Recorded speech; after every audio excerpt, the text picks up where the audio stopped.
So I'd like to welcome everyone to the New York Alternative Investment Roundtable monthly call for November of 2020. I'm Robert Atkinson of Mirai Asset Securities Prime Brokerage, the moderator. We are very pleased to welcome back a good friend of ours, Rick Roach, and to welcome for the first time Steve Lehrert.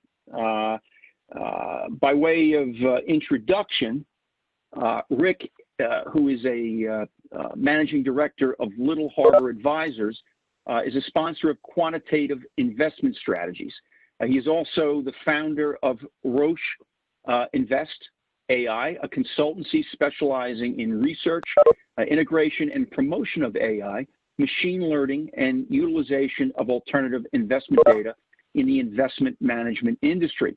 Roche Invest AI advises on the diffusion and propagation of quantitative investment strategies powered by machine learning, big data, and natural language processing.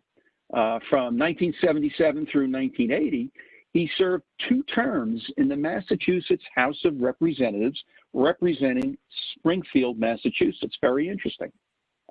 Steve Lehrert, by way of introduction, is a client portfolio manager for Washington Crossing Advisors, where he focuses on equity, fixed income, and multi-asset portfolios with private clients, high net worth, and institutional investors. He's the head of the risk management with a particular focus on proprietary multi-factor models, portfolio construction, data analytics, and machine learning.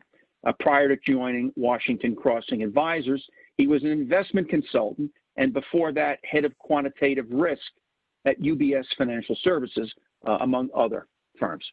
He is a longstanding member of the Education Committee of the Global Association of Risk Professionals, which awards the Financial Risk Manager designation, which he holds, a member of the Performance and Risk Analytics Group at the CFA Society New York, and former director of the Society as an advisory board member, contributor, and top reviewer of the Journal of Performance Management. So gentlemen, again, welcome to the roundtable.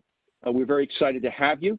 Before we kick it off, and our format's going to be a little bit different today, we've invited Rick and Steve to provide a presentation, and they'll be conducting a back and forth over the next 45 to 50 minutes. But before we begin, I do want to thank our sponsors for their ongoing support of the roundtable and this call.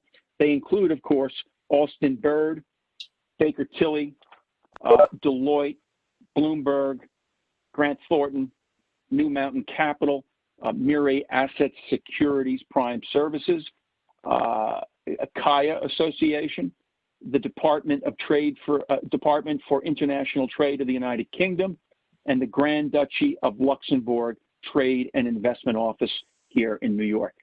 So without further ado, I would like to ask Rick. Rick, are you there? I sure am. Yeah, I'm ready to begin, Bob. So Rick, let's talk about the epidemiology of volatility. What can you tell us about that? Well, basically, and we're going to hear more in a moment. The epidemiology. And Rick, before, and my apologies for interrupting. I just want to alert the audience one other change to format here today. If you have questions, which we always encourage, and there is the feature here on the system to get the questions into the moderator. Please do so by all means, but I want to let you know that I'm going to be holding those questions until we get to the end of the presentation. We want these gentlemen to have a flow, and so if you don't mind, we're going to wait until Q&A until the very end. Thanks so much. And I'm sorry, Rick, please continue. Well, let me do this. Let me set the stage, if you will, by the problem, the need, and the solution. The problem is all those listening in today know that we've had one of the fastest drawdowns, in fact, the fastest 30% plus drawdown in the history of the S&P. And then we had the fastest recovery. What's that indicative of? What that's indicative of is rapidly changing market regimes, which is it's unusual to see that kind of rapid transition in marketplaces. So what we're going to do is we're going to use an epidemiology model that was developed in 1927 to explain the transmission, not only of viral infections, but also of volatility. And then we're going to provide a solution. The solution, Steve Larrett's going to share his experience, his work in regard to having great risk models that are respective to and responsive to market regime changes. So without any further ado, let me go in. And again, Bob was already kind enough to give my intro. I would just want to telegraph everyone that I am both a member of the CFA Society of New York. I'm a professional member. I'm not a CFA charter holder. I am a CAIA. I'm a Chartered Alternative Investment Analyst, and I'm a very proud and active member of the New York Alternative Investment Roundtable. As Bob already told you, Little Harbor Advisors up here in the Boston area is a sponsor of quantitative investing strategies. Enough about that. Let me share with you my agenda for today before I hand the baton over to my friend Steve Larrett in about 25 minutes or so. Basically, this program has two parts. We're going to talk about the theory of both viral and volatility transmissions, and then I'm going to hand the baton to Steve, and he's going to talk about regime risk models. So what I'd like to do first, though, I want to share some, I believe, novel information about the novel coronavirus. I'll talk a little bit about viral transmission and the work that's been done for almost 100 years' time, trying to look at the transmission first of viral infections and now at economic means and volatility. I will talk a little bit about the VIX index as both a symptom and a signal of volatility. And then finally, I'll share before I hand the baton off to Steve, I'll talk a little bit about fundamental volatility trends at year-end 2020, peaking into 2021. So again, without further ado, let's dive into the epidemiology of volatility transmission.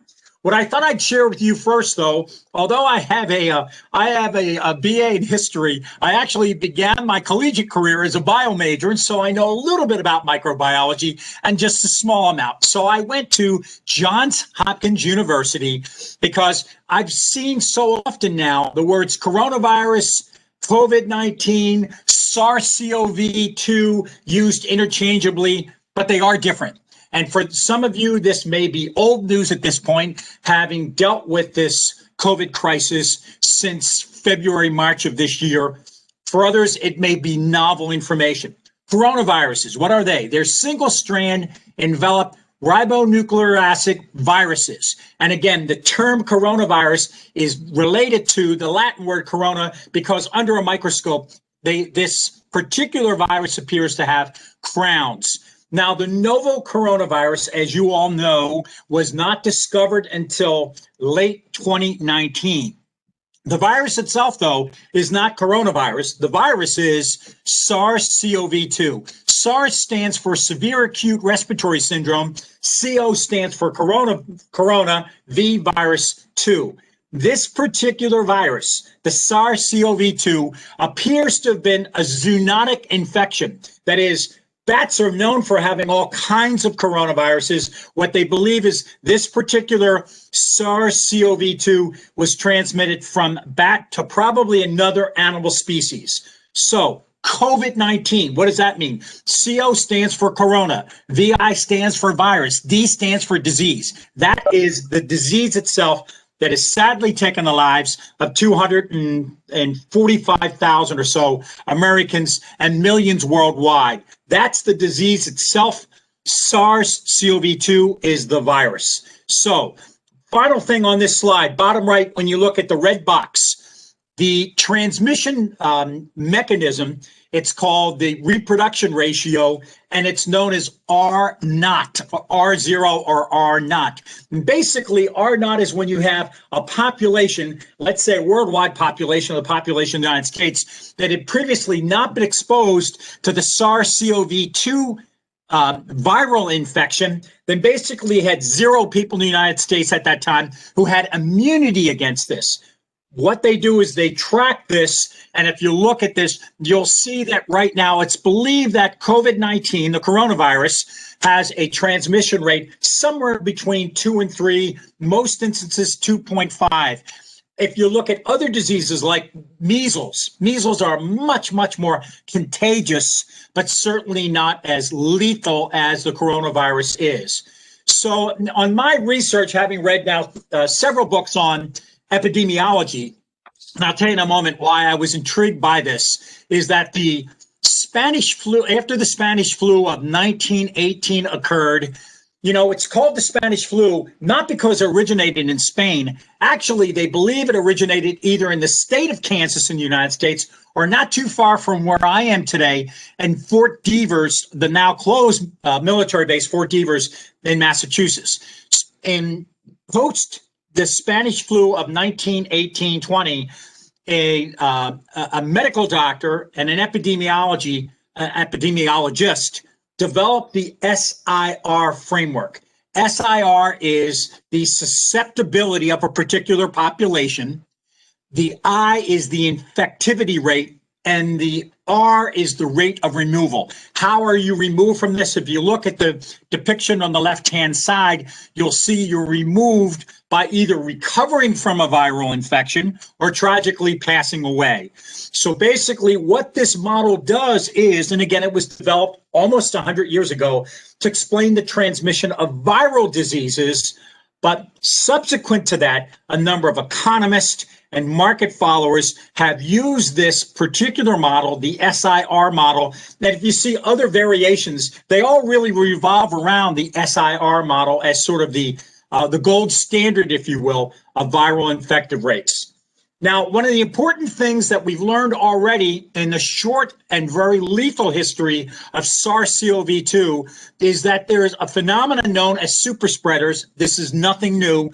Viruses have been spread for decades or centuries as a result of super spreaders. The initial research done on the transmission of the SARS-CoV-2 virus has found that there's a power law. That power law is the so-called Pareto's rule, where 80% or more of the people that have been infected have actually been infected by a minority of people who were infected. That is, these super spreaders make up anywhere from only or let's say 10 to 20% of a population. And again, what they've documented already is that this particular SARS-CoV-2 virus has been spread in large part by super spreaders and super spreading events. They knew this over 100 years ago. Typhoid Mary, for the typhoid fever, she was a cook and a domestic person that they know spread typhoid fever to at least 122 people. So my interest in this really started after reading an academic paper that was published in December of 2001.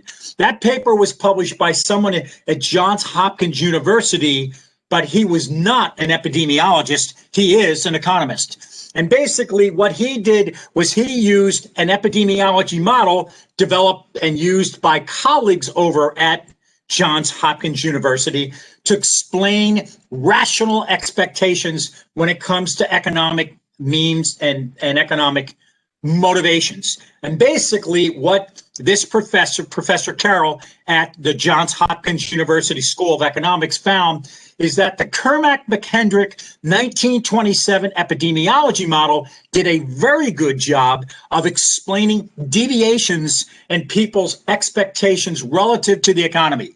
And he found that more news coverage would transmit to susceptible individuals who would subsequently become infected, and then they would recover from the infection. Recover from this kind of economic infection means you forget about it, you go on to another economic model or another economic thought, but you certainly can be reinfected with viral transmissions of volatility.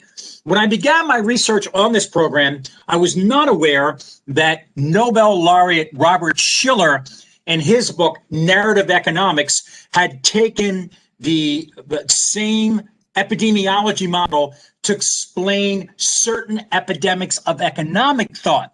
Basically, what he's done, and he documents in a terrific book, Narrative Economics, he documents the contagion of an idea around Bitcoin, around the gold standard, around economic models. And basically what they do is they display hump-shaped patterns that are very, very similar. That is the transmission of economic themes, economic ideas, to follow a pattern very, very similar to disease epidemics.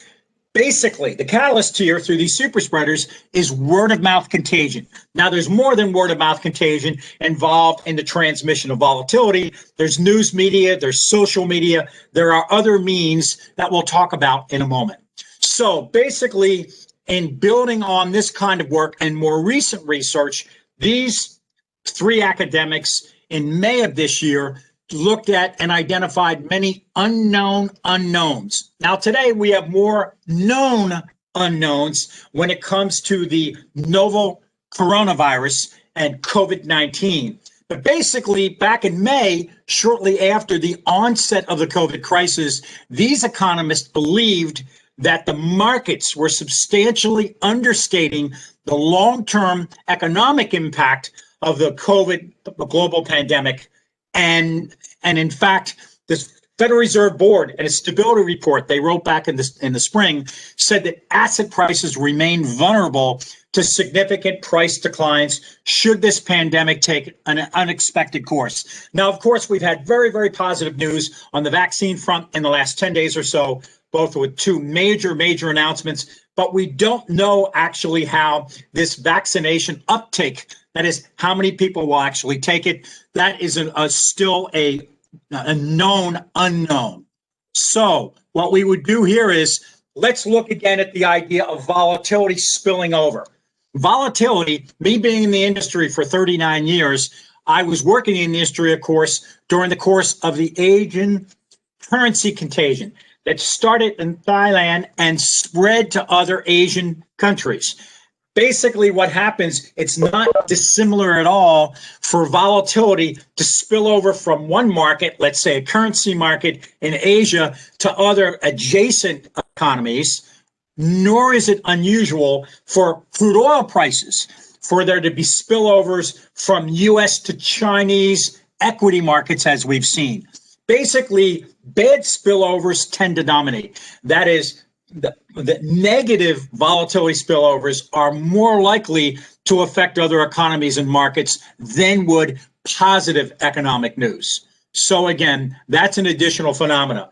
I've already highlighted the role of infectious super spreaders. We have the same when it comes to volatility. Pictured here, we have a number of notables from Wall Street, the Larry Finks of the world, Ken Griffin of Citadel, and we have people like Senator Elizabeth Warren in terms of her role, in terms of a regulator or someone that would propose legislation that would regulate the markets. Then we have, of course, none other than Warren Buffett.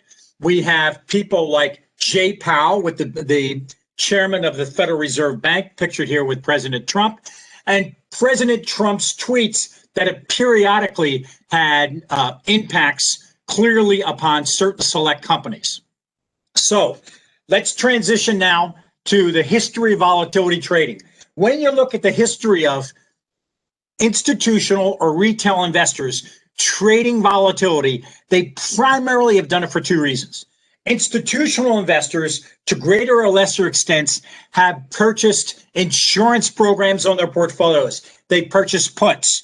But when you look at tail risk protection, only a modest number of institutional investors have actually used the VIX-linked securities, have actually used equity puts or index puts, in large part because of the drag that it exerts on portfolios. Tail risk protection can be a very, very expensive proposition, running anywhere between 285 to 350 basis points, based on the kind of research that I've done. That is 285 to 350 basis points per year. You're going to take a hit by buying many types of tail risk insurance hedges. On the other hand, you have more and more investors that are trading volatility itself. They're using it as a portfolio diversifier. They're using it as a source of potential alpha. In fact, in looking at numbers this year, there was over $1 trillion of VIX-linked securities traded in the first 5 months of 2020. Now, I mentioned the VIX. You all know on this call what the VIX is. The VIX is really the gold standard of volatility indexes, although there are dozens of VIX-related and volatility standards from individual stocks that have VIX tied to them, gold, treasuries, emerging markets, other developed markets. But the gold standard, if you will, is the VIX index, which was first brought to market, developed by Professor Robert Whaley, and brought to market in January of 1993. Now, there have been modifications made to the VIX index since that time. So you all know on this call that the VIX is not a traded security. It is not an investable index. Basically, what it is, it's a crowdsourced estimate of the next 30 days volatility on the Standard & Poor's 500. How do they get that? They get that by looking at the options prices, puts and calls, on the S&P 500 over the next 23 to 37 days. They literally use hundreds of options prices to get an estimate, a crowdsourced estimate of the implied volatility in the S&P 500. Now, the implied volatility we'll talk about in a minute is very, very different than the realized volatility. So, Standard & Poor's options are derivatives. Obviously, they're a derivative off the S&P 500. A VIX index is a derivative on the S&P options. VIX futures are derivatives on that index itself, and VIX-linked exchange-traded products are a D4. They're a derivative on a derivative on a derivative on a derivative. So when you look at volatility trading and you look at the VIX, there are many, many what I call vexing misunderstandings. Some of the common misperceptions, even among advisors, certainly among many investors. So certain folks think that the VIX levels will correspond directly to realized volatility, and that is not the case.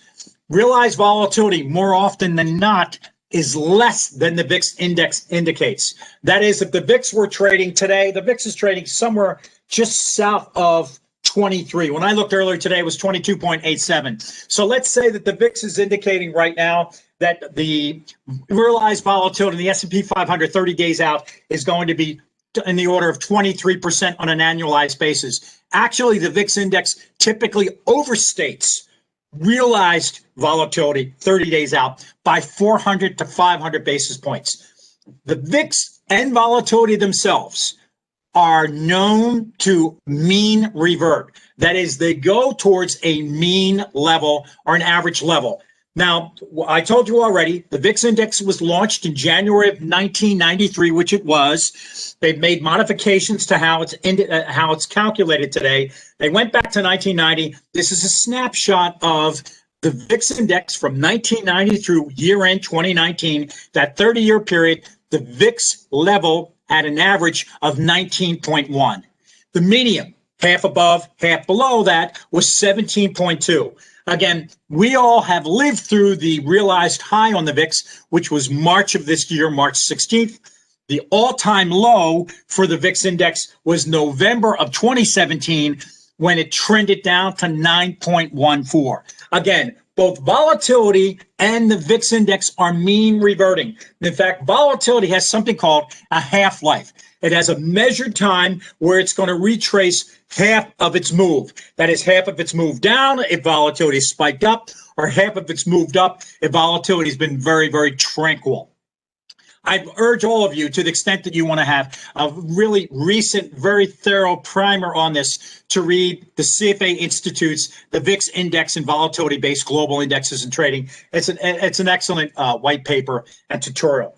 So now the VIX itself, I believe it can be a tail wagging the volatility dog, if you will, and it can be like a falling knife. When I say that, I already mentioned the father of the VIX is one Robert or Bob Whaley. At the time he developed it, he was a professor at Duke University. Today, Bob Whaley is a professor at Vanderbilt University. And what Bob Whaley says is, he says when you're using the VIX, you're putting this in the hands of people who don't understand them. That is, many of these retail investors, many of these Robinhood traders may well be trading VIX-linked securities, and they really don't understand how they work.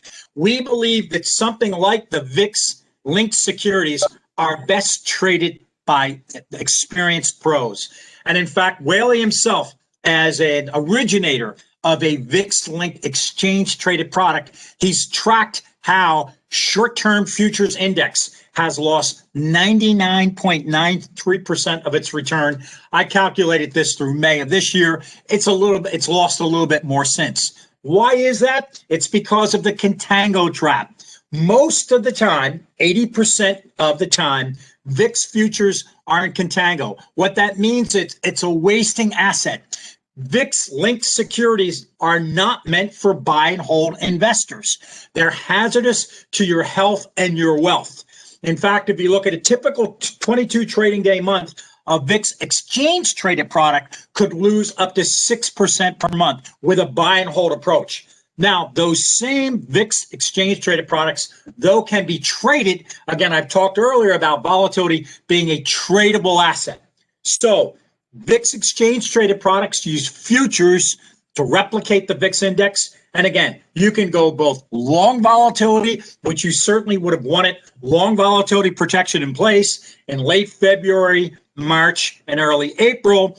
What you could do in other markets is you can sell short, you can sell volatility to investors. And basically, that's what experienced VIX and volatility traders do. They both go long and short volatility, depending upon the market regime. And in a few moments, I'm going to turn the floor over to Steve, and he's going to talk about risk models. So I got a snapshot. This is actually through November 9th. If you look at the bottom, the average in the VIX this year has been 30.36. Now, I already showed you the average in the VIX over time. It's been over a 30-year period was 19.1. So the VIX index itself has been 50% more volatile, a little bit more than 50%, 55, 58% or so in 2020. And I already mentioned the VIX today is trading just south of 23. So there's elevated volatility in the marketplace. I think we're likely to see that kind of environment peaking into 2021 because there are a number of known unknowns. Now, there has been great work done by Johns Hopkins University, by the University of Washington, in terms of tracking both COVID cases and fatalities. And there's been great research done out of the University of Minnesota, where one of my two sons graduated from. He was not in this particular program, but basically what the University of Minnesota is looking at is they're saying rather than put forecasts out there for specific COVID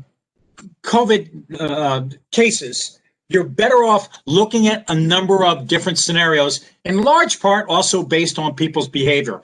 So scenarios, looking at peaks and valleys, slow burns, fall peak, winter peak. That's a much better approach than trying to come up with a hard and fast number of how many COVID-19 cases we'll have in the United States or worldwide, again, because people are going to react to this differently.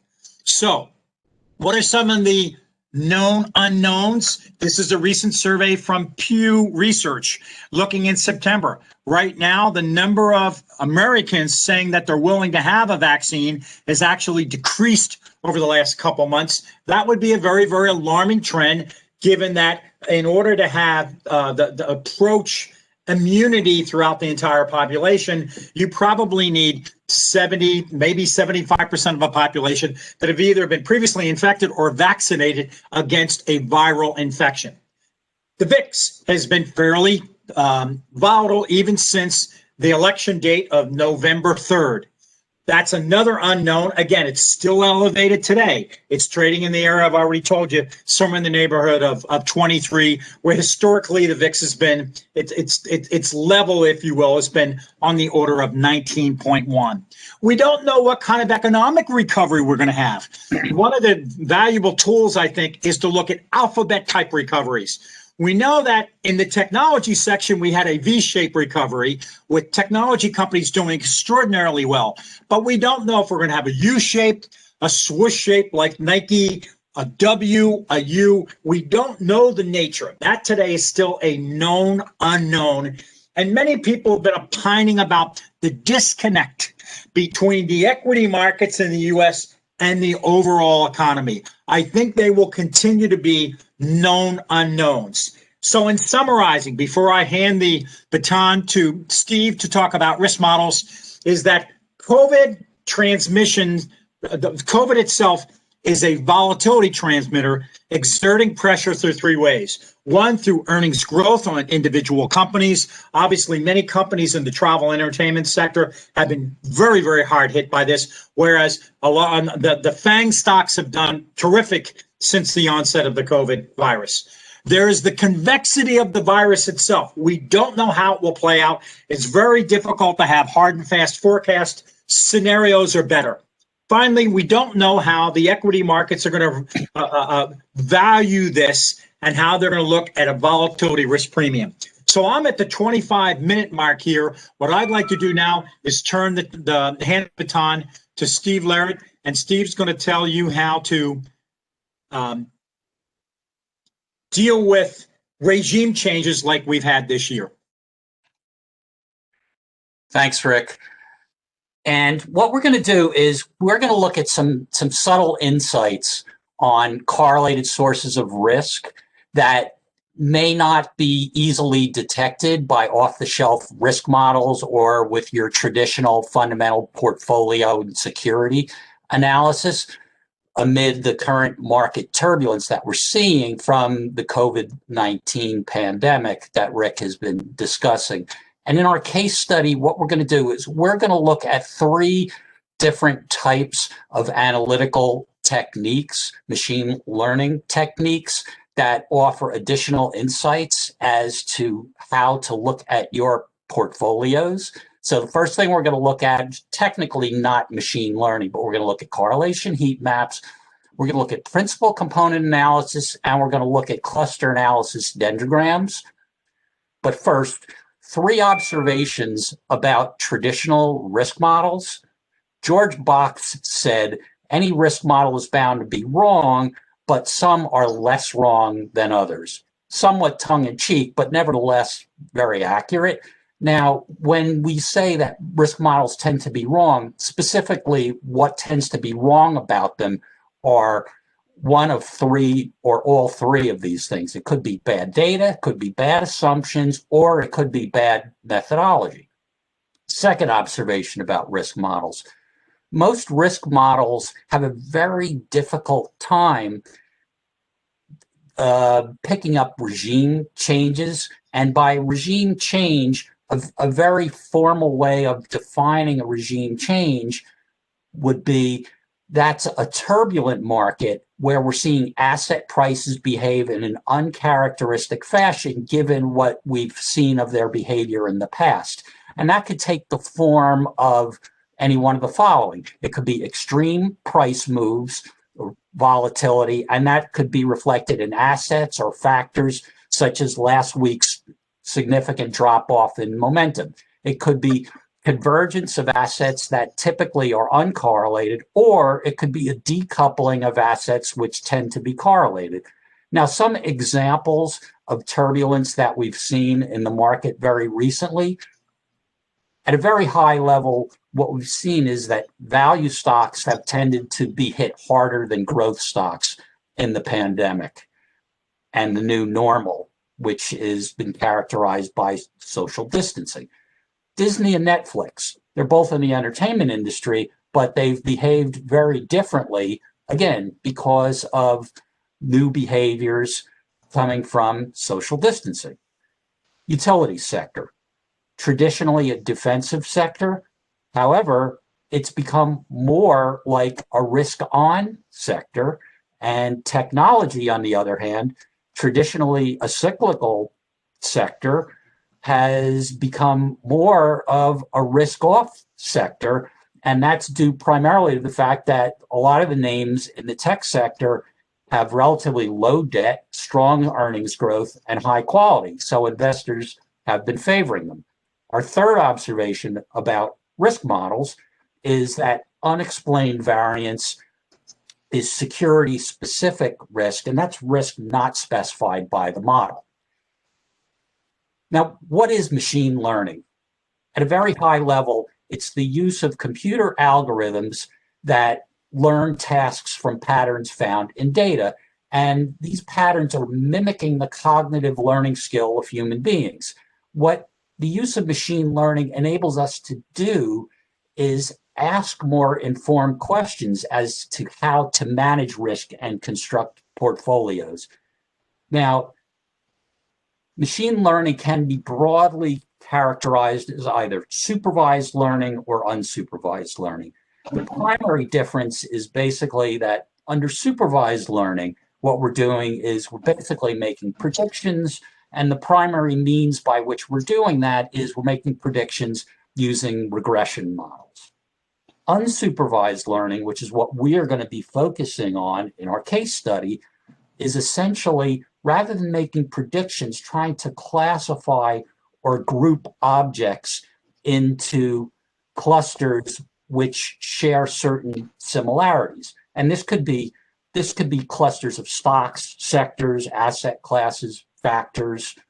And this notion of classification and grouping really has its roots in the field of mathematical taxonomy, which is used in biology, genetics, not used so much in our industry, but we're going to demonstrate how that can be used in our industry, as I said, to add additional insights. So in unsupervised learning, there's no outcome to predict. And examples of unsupervised learning, as we'll see, is principal components and cluster analysis. What is it that drives objects to be considered to be part of the same statistical principal component or the same cluster? Well, it's generally macroeconomic considerations, political, economic, social, or in the current environment, it's health related due to the coronavirus. And what we find is that assets or sectors that group together tend to have similar sensitivities to factors, interest rates, exchange rates, commodities, so on and so forth. And also sectors or asset classes that group together have similar risk return drawdown features, similar upside downside captures, and so on and so forth. Now, using machine learning is both art and science, and it's a lot more art than it is science. And the reason is because the results are statistical in nature, and we have to infer what the names that we attach to the particular statistical factors or clusters, because the names of the factors or clusters are not specified in advance as they are in a commercial risk model, but rather what we have to do is we have to look at the data, and the data is trying to tell us, and we have to be able to listen to that data and determine what is it that makes these factors or principal components or clusters similar to one another in terms of their characteristics, their risk reward attributes, and so on. So as I said, we're going to look at correlation heat maps, we're going to look at principal components, and we're going to look at clusters in order of increasing difficulty. First, a sector correlation heat map is nothing but a graphic depiction of a return correlation matrix. And what we're seeing here is that the color coding ranges from red to light green, meaning low correlation or negative correlation, to high positive correlation. And notice here we have two panels. On the left-hand side, we have a year ago period, and we have the COVID period from the end of February to present. And then we have the same period from a year earlier. So what we're trying to do is we're trying to see, have there been any regime shifts in usual relationships among sectors? Has COVID caused something to change? And clearly it has. And these machine learning techniques are going to be able to fine tune that in a different way than the information that you're getting from your traditional off-the-shelf risk models. So what I've done here is I've drawn an ellipse around the highest correlated sectors. And notice here in the sectors, I've labeled them as either cyclical or defensive. And in the pre-COVID period, what you notice is that the ellipse I've drawn is rather narrow, and it's on this 45-degree line right here. And it encompasses about a third of the area of this whole cluster heat map. But in the COVID-19 period, what you've noticed is I've redrawn the ellipse, and now the ellipse, the area under the ellipse has gotten much wider. And what that's saying is that all the sector returns have become more clustered. They've become more similar to one another than they were in the year earlier period. So that's our correlation heat map. Now what we're going to do is we're going to say, now let's look at something called principal component analysis. And what PCA does is it parses return variability into unnamed statistical factors that contain groups of sector returns that have similar risk profiles or are highly correlated.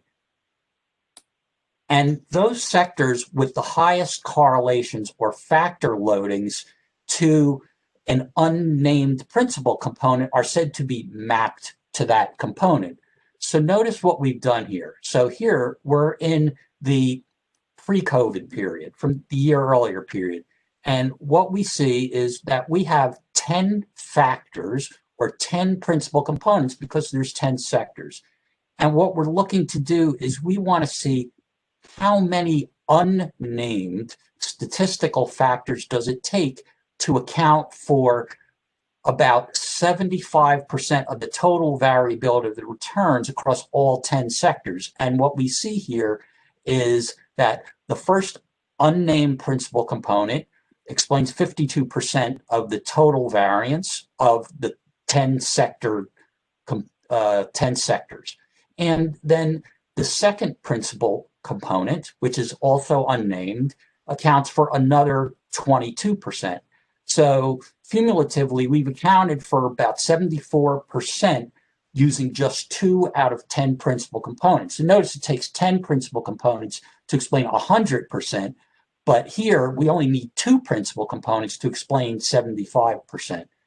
And then what we do here is we see that the cyclical sectors are in yellow, the defensive sectors are in orange, and what we've done here is we have mapped the correlations of the sector returns to this first unnamed principal component. And notice that, not coincidentally, all the yellow factors or the cyclical factors tend to be highly correlated to this first principal component, and the orange or the defensive sectors tend to be, with one exception, tend to be more highly correlated with the second principal component here. You see here that here's the second principal component, and here's the high correlations with the orange sectors, for the most part, mapping more highly or loading, as it's referred to the second principal component.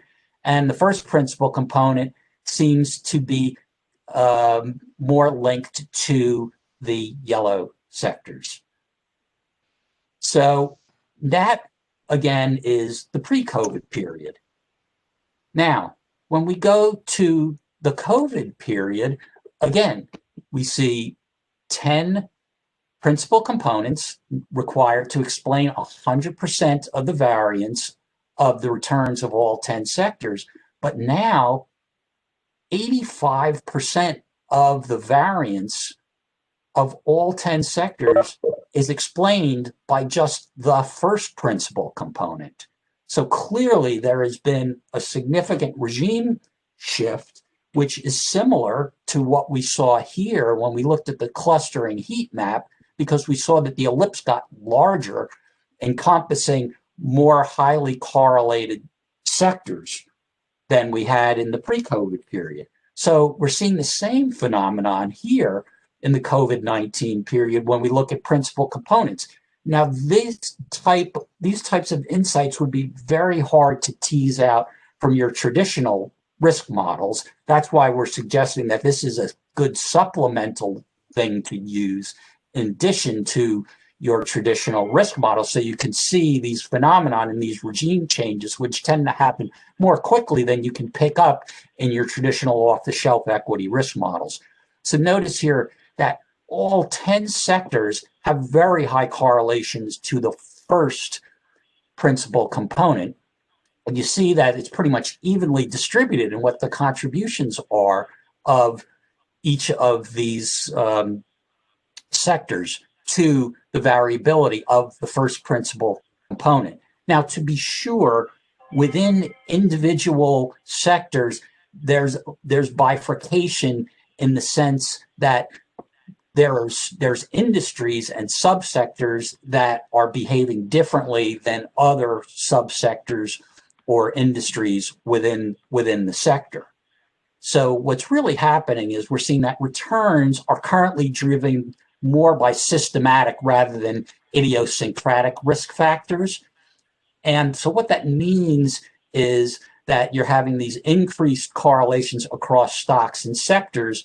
And in practical terms, what that means is that it might be prudent to pay less attention to your historical betas because of these regime shifts that we're seeing. Now, as I said, we were going to look at cluster heat maps, we were going to look at principal components, and then the third machine learning tool that we're looking at here is called cluster analysis. Cluster analysis produces a dendrogram, and a dendrogram shows the degree of similarity or dissimilarity of sector returns and risk profiles in a hierarchical fashion, which we see here on this vertical axis, which I have labeled as dissimilarity. So the lower down you are on the vertical axis, then that means that sectors are being joined, and the sector joins are where you see these guys right here, that these mean a higher degree of similarity for those sectors. So the sectors that join lower on the vertical scale are most similar to one another.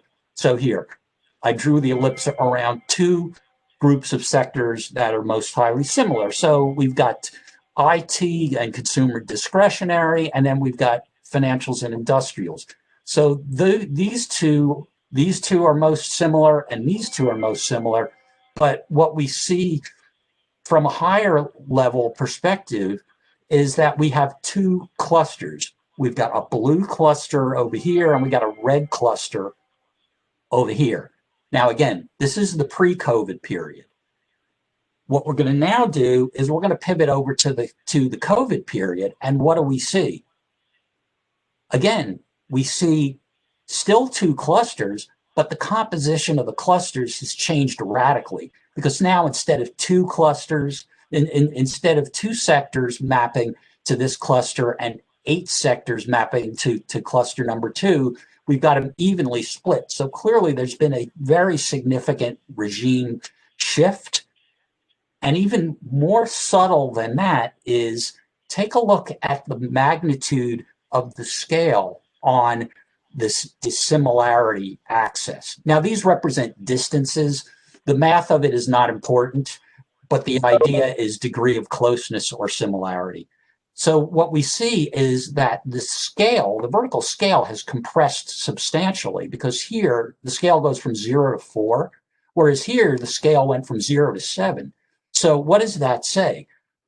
That means that while we still have two clusters in the context of cluster analysis dendrograms, they've been compressed in the sense that there is more higher degree of similarity now in the COVID period compared to the post-COVID, to the pre-COVID period. So finally, in conclusion, what do we do with all this machine learning stuff? This machine learning stuff is a way to help us reduce the negative effects of behavioral biases like anchoring, regret, trend chasing. It helps us assess a large amount of data, which can only be efficiently analyzed by using machine learning techniques, because that's what they're designed to do. They're designed to do data reduction and skinny down large amounts of data into smaller manageable amounts. What it also enables us to do is obtain better information, process it more efficiently. And in investing, those are the investors who tend to win in a zero-sum game. Also, what this is doing is by using these techniques, we're highlighting exposures that you may not know that you have if you were using only the traditional off-the-shelf risk models. And this is enabling us to facilitate more informed investment decision-making, asking more insightful questions. And notice that I said asking questions. So this is really generating hypotheses rather than testing hypotheses. So we're asking questions more than we are answering them. But this ability to ask insightful questions gives us insights to our portfolio. And as I mentioned earlier, it's intending to help us augment rather than replace existing portfolio and risk management practices. So if the data that we're seeing contradicts textbook theory, then maybe we really should be questioning the theory. And in conclusion, the SEC just yesterday announced that they are forming a group of 25 data scientists to enhance their program data management with respect to analytics, rulemaking, and dissemination. Therefore, we as asset managers should find it incumbent upon ourselves to make sure we understand what these machine learning techniques are, understand their strengths and their weaknesses, and how we can harness them to ask more informed questions and see if the theories that we've been embracing continue to hold even in the case of this pandemic. So with that, I'll turn it back to our moderators. Wow. So Steve Larrett and Yes. Rick Roche, I want to thank you for a very thought-provoking discussion on volatility. Rick, I'm going to ask you, do you have any closing thoughts before we open it up to a Q&A from the audience? In fact, before we do that, I just want to call everyone's attention to the fact that in the lower right-hand corner, you do have, there's a chat button, so you can get questions into the room. But this obviously is a lot of material to digest. Rick, any thoughts? Well, the way this was laid out really is we think that the problem, if you will, is both the prospect of more frequent regime changes. Volatility has been with us for decades or centuries, but we think there may be a pronounced environment which leads to the kind of advanced tools that Steve talked about, employing machine learning models to try to help assess risk, where many traditional off-the-shelf models, as Steve mentioned, just don't really won't account for those kinds of more rapid regime changes. I will tell you that to Bob and to the audience, listeners today, you are welcome to have a copy of my slide presentation in a PDF format, and that helps you look at the framework or the metaphor of an epidemiology model to describe volatility transmission. And just one other quick housekeeping. Anyone who is a certified financial planner who would like to get 1 hour of CE credit, this program that Steve and I just did is accredited with the CFP board in Washington, D.C. for 1 hour. So please email me at rroche, R-O-C-H-E, at Little Harbor Advisors. Let's do one better than that. Britt, can we go back to the opening slide? I think everyone's contact information is on the opening slide. Is it? Okay. See if we can put that. Why don't we see if we can put that opening slide up there? Steve, do you have it on your deck, or would you like to do it? Let's see. I think it might have been the last slide in your deck, Steve. I think. I have it. Let's get that, because I think people will certainly want to. Well, there's mine. Where's Rick's? I think on one of them there was at the last slide, but if not, what we'll do is, Bob, well, we can post it. We can post it. Yeah. Okay. Gentlemen, let me, if I may, I'd like to throw a question in there. So we talked a lot about, again, fascinating insights into regime change. Question for you, though, regime change and volatility.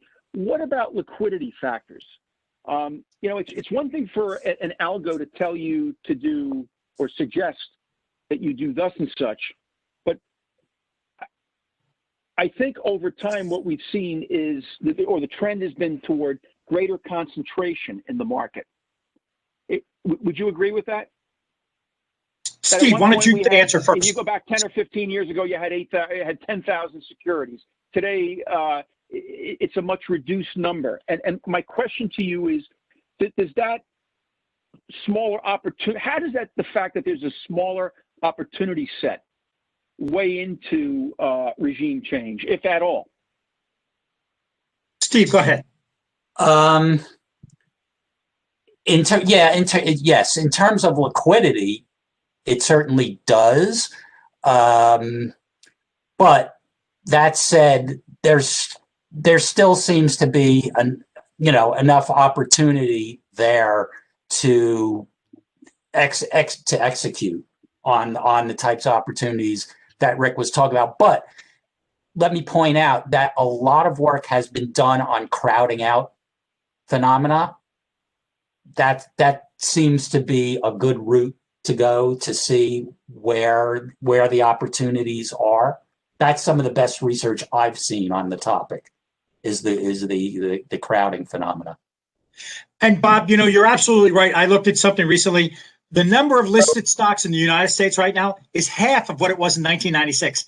The half, 50% of the number of listed securities that we had some 24 years ago, right? A generation ago. But it's interesting, and borrowing from Warren Buffett, we never worry about oxygen until we don't have it. You don't worry about liquidity, don't realize it's important until you have volatility transmitted. We talked earlier about the volatility spillover from other markets. And I think that's why it's important when Steve talks about using some of the more advanced tools, using machine learning, using natural language processing to sniff out some of those sentiment changes, because liquidity, like oxygen, is not greatly appreciated until it's not there, right? And that can cause greater spillovers and volatility from one market to another. And then I was just going to say, just to add to Rick's point, is that one of the issues with the traditional models is they tend to be slow to respond to regime changes. That's why the kind of stuff that Rick and I were talking about is maybe a more efficient way to tease out where your risks are. Okay. And Bob, we just saw that Britt posted our contact info. If you look, all the participants on the call, if you look there, you can capture both Steve's email address at Stifel and mine at Little Harbor as well. That's Thank you, terrific. And in our closing time here, we've got about a minute left. Just a follow-up question regarding, there was an article, I think, in the journal recently talking about the role that small caps seem to be playing. And I guess we could all agree that the markets tend to be monotonic, right? And if small caps are back, what about micro caps? And to what extent does regime change and the modeling that you're talking about encompass securities like those and not just the FANGs? And again, I would say, looking at several market commentators have talked about rotation, right? The rotation in the most favored sectors. I think that, again, points to the value and the use of machine learning enabled tools and alternative investment data, like Steve has just described with us, to see whether or not those rotation changes are real or more illusionary. Right. But in certain cases, it'll be hard to buy those stocks. No, I mean, if the model says go in one direction, but you find that there's no liquidity, what happens then? That's a good point, because a lot of asset managers might be precluded from buying those stocks due to their policies. But one of the benefits of the machine learning stuff that we're talking about is that using these techniques, you can tease out other types of stocks that may have similar risk profiles that can be substitutes. That's why we showed you the last of the three machine learning techniques. So you could, that being the cluster analysis, what the cluster analysis is showing you is that those, I used sectors, but if you used individual stocks in there at a very extreme case, you can say, oh, gee, this stock and this stock behave very similar to one another because they join on the vertical axis on the dendrogram at a very low level. But you know what? One of them's a micro cap, but the other one might be a mid cap or a small cap. And if you could buy the mid or the small cap, then you can replicate the same kind of exposure, but you wouldn't have known that unless you were able to tease it out by doing something a little more sophisticated, a little more off the cuff. Good point, Steve. So, gentlemen, I'm afraid that we are out of time. And I do want to thank Rick Roche of Little Harbor Advisors and Steve Larrett of Washington Crossing Advisors. Gentlemen, this has been as I said, a very thought-provoking, interesting hour. And I would encourage everyone to note your contact information, which is on the screen in front of us. This is fascinating. It is certainly very timely. So on that note, I want to thank you both again and look forward to having you back in the not so distant future. And again, would encourage members of the audience to reach out to both Steve and to Rick. Okay. So, and again, the audience, please do check the website for upcoming events. And again, gentlemen, thank you so much. The epidemiology of volatility, a very interesting topic. On that note, want to wish, yes, sir, please, Rick. Yeah, thank you. And thank you, everyone who took time out of your schedules today to listen to Steve and I. We appreciate that, for real. Very fascinating, Rick. It really was. Thanks so much.